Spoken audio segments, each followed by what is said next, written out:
Pues ahí está una crisis con muchas aristas, una crisis que adquiere dimensiones de drama, un drama que parece normalizarse. Luis Miguel González, ¿cómo estás, Luis Miguel? Buenas noches. Qué gusto, muy buenas noches. Fausto Pretelín, Fausto. ¿Qué tal, Manuel? Buenas noches. Muy buenas noches. Alicia Salgado, querida Alicia. Muy buenas noches, Manuel. Muy buenas noches. Gracias por estar acá a los tres. Ya es nota, si no cotidiana, muy frecuente, preocupantemente frecuente, Alicia, el secuestro de migrantes, la retención de migrantes, la muerte de migrantes, de niñas, de niños, los abusos, los excesos, los delitos que se cometen, no solamente en su tránsito por México, sino en su travesía para llegar a nuestro país, para tratar de cruzar hacia los Estados Unidos. Y parece que nada o muy poco cambia, Alicia. Pues muy poco cambia, particularmente porque no hay ninguna coordinación entre las diferentes naciones que tienen tanto a los migrantes de expulsión como a nosotros como país de tránsito y también como expulsor de migrantes. Y la ausencia de una política migratoria, eso comentábamos la semana pasada, es muy evidente. No hay un reconocimiento claro del fenómeno y tampoco ni en este ni en el anterior sexenio, yo creo que desde hace muchísimo tiempo ha sido muy difícil maniobrar para los gobiernos de la República este tema que tiene sus crestas, ¿no? Hay momentos en que tienes mayor afluencia o no. Yo recuerdo un momento crítico en el que México de alguna manera sí se vio obligado a definir una política migratoria de acuerdo con los parámetros de las Naciones Unidas, en particular de atención refugiados y de atención migrantes, y fue aquel momento de la década de los 80.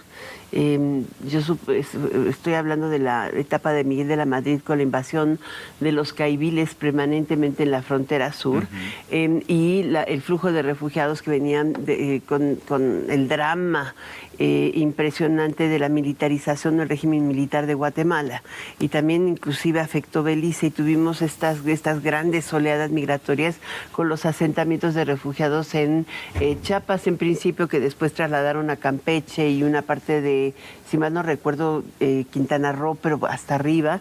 Y fue un proceso muy largo que te permitió salir, pero de entonces a la fecha, pues ya está desapareciendo la Comar, ¿no? En el decreto de administración desaparece la Comar.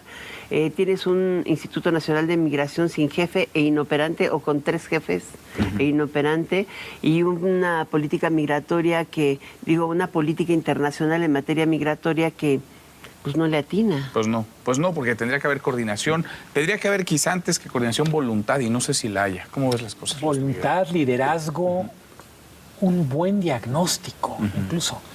México se vuelve un teatro muy importante para ver este drama. Han llegado entre 750,000 y 900,000 personas a México por la frontera sur.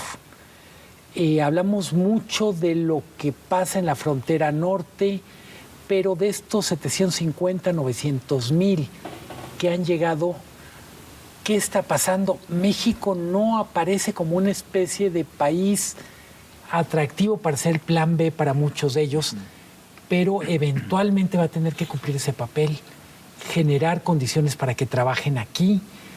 El hecho para mí clarísimo es los que salieron de sus países en Centroamérica, Sudamérica, el Caribe, no quieren volver a sus países porque tienen una crisis o de represión política brutal o económica o en algunos casos de violencia. Creo que tenemos que entender más de dónde vienen, del infierno que vienen, para entender cómo es que aguantan tanto en México, en Estados Unidos. De lo que están huyendo es tan relevante que les hace de alguna manera un mal menor el pasar por México, el ser maltratados en Estados Unidos. Sí. Ese es el tema. Ese es el tema, y ese es, digamos, el drama, ¿no? Ese es el drama, ¿no? Y ese es el fondo del drama. Y, por supuesto, las condiciones que los orillan a huir, a tener que dejar su país de origen, sus familias, sus raíces. Fausto. Mira, 1 de cada 3 personas en el mundo, 1 de cada 30, son migrantes. Estamos hablando de 272 millones de personas. Representa el 3.5% de la población. En el 2010 era el 2.8% y en 1980 el 2.3%. Es decir, hay un crecimiento en los últimos años muy importante. Y eso habla precisamente, yo recuerdo muy bien, en el 2018, el 10 de diciembre, del 10 al 12 de diciembre en Marrakech, firmaron un pacto global, un acuerdo global, 150 países, México incluido, que fue inclusive uno de los primeros acuerdos internacionales que firmó la actual administración de México. Y hubo un compromiso de 23 puntos en donde, a grosso modo, hay que atacar las causas de la migración, un reconocimiento, pero siempre respetando los derechos humanos. Y sobre todo hablaba mucho de la organización, que creo que es lo que más ausente está en la actualidad, ¿no? Es decir, México como se acostumbró, o nos hemos acostumbrado, a ser un país expulsor. Entonces miramos hacia el norte, Estados Unidos, y no tenemos la infraestructura para recibir a miles de migrantes que vienen desde el sur.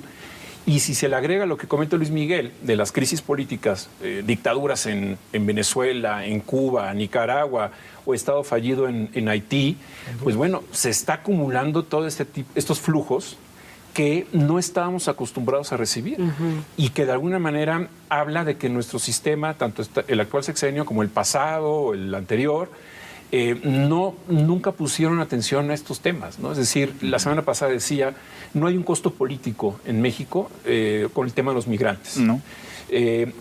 Al ser extranjeros, ¿no? Hay cierta indolencia. Es decir, los 40 que murieron son extranjeros y en realidad pues no se habla mucho de ese tema, cuando tendría que estar ya sobre la mesa. Sí, hay poca empatía, ¿no? con los migrantes. Al contrario, incluso hay mucho rechazo hacia ellos. Ahora, digamos, la crisis migrante va exhibiendo las crisis de los distintos gobiernos de la región, ¿no? Digamos, en su tránsito, en esta travesía, en este viacrucis, retrata la descomposición en las instituciones, lo podridas que están, la falta de aplicación de la ley en las carreteras, por ejemplo, en regiones enteras. Vaya, los migrantes parecen ser un punto de una estampa, un botón de muestra de lo que ya está ahí y padecen los ciudadanos también de esos propios países. Y una cosa que no decimos con la contundencia que merece, lo que no hacen los gobiernos lo está haciendo el crimen organizado.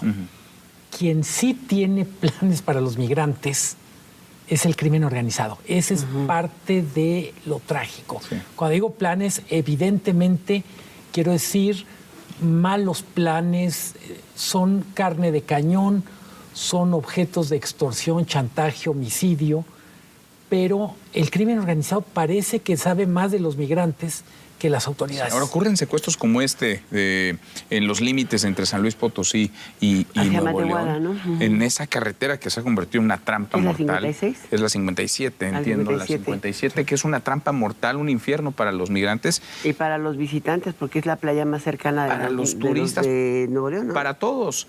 Y no pasa nada. No. Es decir, los localizan y ahí está la nota. Ya encontraron a 49, hay 2 migrantes que aún siguen desaparecidos, 2 operadores de autobús que no aparecen tampoco, pero no hay una sola persona detenida. Es decir, es esa impunidad que permite que ocurran hechos como pues justamente durante el mes de abril, en la semana de Pascua, ¿no? Entre la semana de Santa y la semana de Pascua, se encontraron 101 migrantes secuestrados y no hay un solo detenido. Y ahora tuvimos otra vez este drama. Y yo sí hay algo que me llama mucho la atención. Hablamos de la frontera sur, pasan por la frontera sur y no pasan por toda la frontera sur, o sea, no cruzan por Belice, ni tampoco llegan por Chetumal, ni tampoco van hacia Palenque, pasan por una parte de la frontera sur que es el Suchate, Ciudad Hidalgo. ¿Qué hay ahí? Es un tren y el tren sigue siendo el mismo, pero hoy operado por la Secretaría de la Defensa. Porque esta es la que, la Secretaría de Marina, es la que está operando el tren de Chiapas, el que conocemos como La Bestia. Y este se une al tren del Istmo y suben su camino por el norte. Y si no, se bajan justamente en Tapachula, que es donde toman los camiones. Ten en cuenta que en México es muy fácil trasladarte en camiones de ruta turística. No son de línea. O sea, el 70% de los transportes de pasajes en México se hacen por las carreteras del país en este tipo de transportes que tienen placas estatales. que no transitan fácilmente por las federales, que es muy fácil pasar inadvertido, que están permanentemente pagando derecho de piso con los choferes para poder ir transitando mercancías o burros, como le llaman ellos, ¿no? O sea, en los mismos gaveteros lo tienen. Eso necesariamente implica que hay una importante colusión. Sin duda.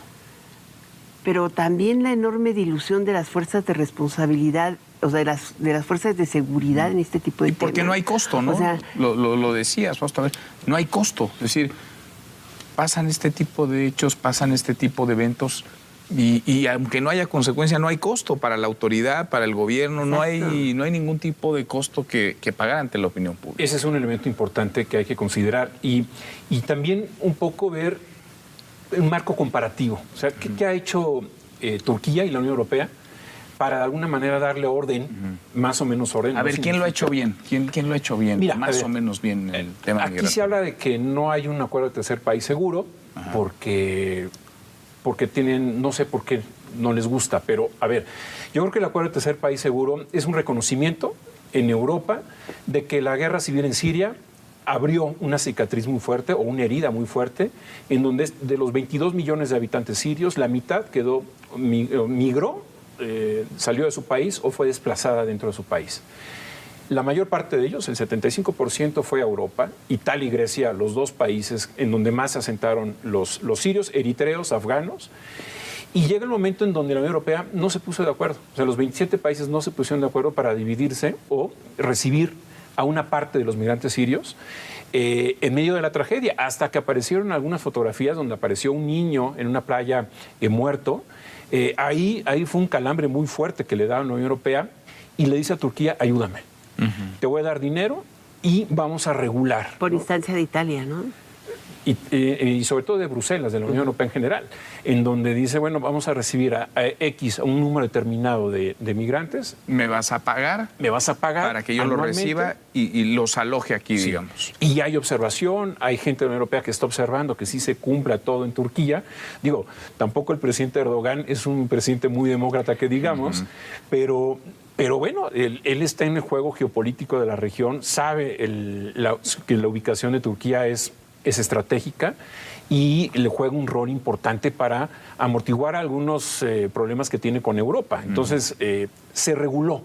No significa que fue eficiente, o sea, que de alguna manera se respetan los derechos humanos, que ese es el fundamento, creo yo. Que hay un respeto, pero una asimilación en la sociedad. ¿Ves el caso, por ejemplo, de los centros de refugiados alemanes?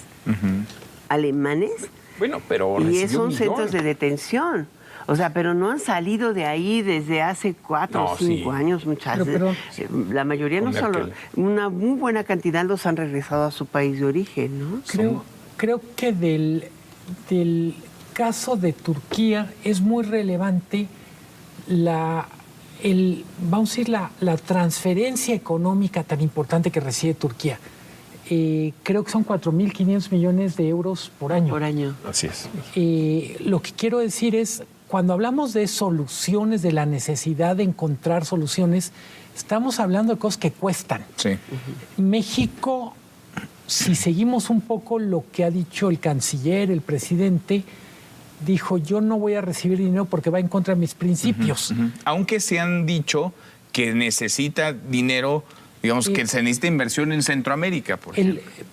Pero el problema con la inversión en Centroamérica, y cada vez aparece más nítido en la discusión en Estados Unidos, es ¿por qué tiene que haber fondos que apuntalen a gobiernos que son autoritarios, que son corruptos? La historia de las ayudas para el desarrollo en los últimos 70 años es tirar dinero en manos de gobiernos que se quedan con todo. Esa es una de las razones. Es que es cómo encuentras ese equilibrio, ¿no? Es decir, el que paga pues tiene derecho a supervisar qué se está haciendo con su dinero. Pero en particular la solución turca aplicada a México sería que México recibiera bastante dinero para cumplir mejor este papel, para que pudiera construir albergues, para que pudiera tener centros de salud. Que tendría, eso lo obligaría a rendir cuentas, ¿no? De ese dinero. Aparentemente estamos rindiendo cuentas, estamos recibiendo, pero en esquemas poco transparentes. Pues sí. Pero además, le da orden. digamos que tienes con la ayuda la Oficina de Ayuda de los Estados Unidos, la USAID, tienes una muy buena cantidad y el gobierno de Estados Unidos, el embajador, por eso está muy activo en el sureste. Los fondos de sureste están ahí dando en proyectos sociales y de diferente naturaleza a través de inversiones. Son cacahuatitos comparado con lo que se necesita. Estoy absolutamente cierta de que tienes razón, pero tú tienes una obra de infraestructura. El presidente decía, hay que atacar las causas de origen. Y bueno, presentaba el Sembrando Vida como una alternativa, que no ha sido ni para México, ¿no? Ni para el sureste. Pero el punto es, esa gente que está llegando no encuentra empleo en México, tampoco encuentra estancia ni forma de vivir en México, porque tampoco quieren venir a México, se quieren ir a Estados Unidos. Pero una sola cosa, el presidente dice hay que atacar las causas de origen, pero siempre que no se trate de que la causa de origen es la dictadura cubana, la dictadura de Nicaragua, ahí sí no quiere opinar. Choca con la ideología. O la violencia en Zacatecas. No, pero en particular a mí me parece cuando dice hay que atacar las causas de origen, una de las causas son las dictaduras, es las dictaduras. Por supuesto. Lo que generan. Y ahí son casi 7 millones de venezolanos. O sea, y de nicaragüenses. Es un desastre lo de Venezuela. Y de nicaragüenses. Son 32 millones de habitantes. Y 7 millones ya afuera. Eso habla de que es un país descompuesto totalmente y ya nos olvidamos de Venezuela. Ahora, los escucho y parece complicadísimo encontrarle entonces la salida a esta crisis, porque es un asunto global y, vaya, creo que no estamos ni hablando el mismo idioma. Salida es empezar por reconocer, como dice él, por diagnosticar y reconocer el problema, ¿no? Si tú no lo reconoces, ¿cómo lo vas a solucionar? Si permanentemente lo niegas teniendo todo el problema encima. Porque tenemos un acuerdo de tercer país de facto, ¿eh? Sí. O sea, lo tenemos, pero a cambio de nada. A cambio de nada. Pues de nuestra dignidad, ¿no? Tenemos 750,000 personas que llegaron entre enero y abril de este año a México. Son invisibles. No. ¿Y qué haces con todo eso y lo que eso te representa como reto? Y ¿no? tenemos, en términos de política entre pública. enero y este año, casi 57,000 mexicanos yendo a Estados Unidos. Gracias, Alicia. Muchas gracias, Fausto. Gracias, Luis Miguel. Hasta mañana. Pásenla muy bien.